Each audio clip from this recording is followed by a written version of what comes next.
Anxiety. We have all felt it. Your palms get clammy, your heart begins to race, you lose your thoughts. Anxiety is something we all experience from time to time, but for millions of people, it is something that affects them daily and impedes their lives. You might think that we are all anxious once in a while, but it's much more than a case of just having the butterflies before a speech or a test. It can be all-consuming and interfere with daily life. I have done extensive research on the topic of anxiety, and I myself have suffered from anxiety. To begin understanding anxiety and the effects it has, let's look at generalized anxiety disorder. Generalized anxiety disorder affects 6.8 million adults annually, according to the Association of Anxiety and Depression of America. Generalized anxiety disorder is often seen as a persistent and excessive worry about something specific or a variety of different topics, such as family, money, health, or work. People suffering from this type of anxiety often realize their worry is excessive, yet they are unable to control it.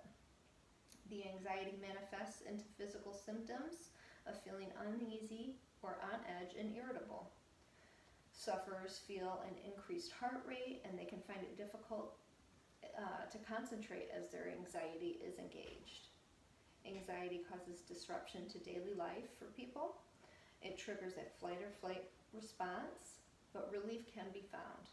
Counseling to work through the excessive worry and medications are used to help many people treat generalized anxiety disorder. Now that we've talked about generalized anxiety disorder, let's take a look at another type of anxiety. Anxiety caused by the stress of the global pandemic.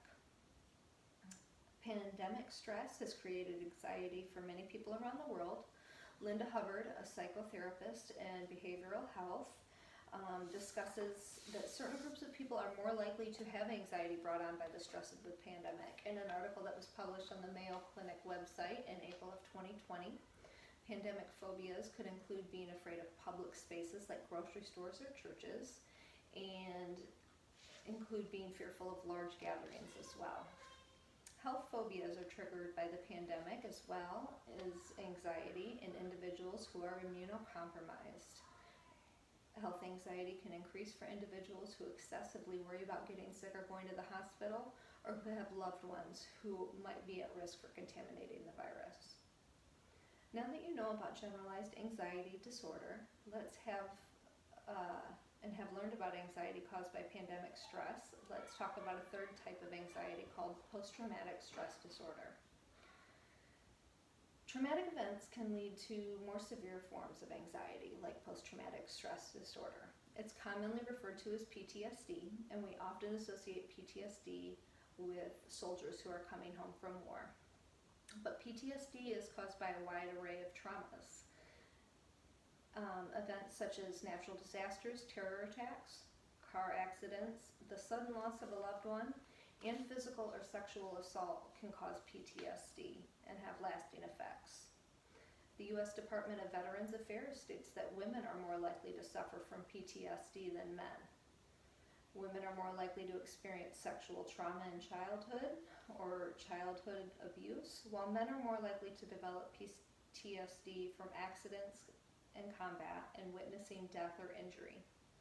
PTSD severely impacts daily life as sufferers continuously, mentally and emotionally relive the traumatic events that they've experienced. Post-traumatic stress disorder is also treated with therapy and medications to improve life for the affected. As I end my speech today, I hope that you have gained a greater understanding of what it is that anxiety is and the effects that it can have on those who suffer from it. It has varying degrees, from more basic generalized anxiety to a more specific anxiety of pandemic stress and health concerns to even more severe PTSD. More than likely, somebody you know is suffering, has suffered from anxiety, so please bear in mind to be kind to everyone. Thank you.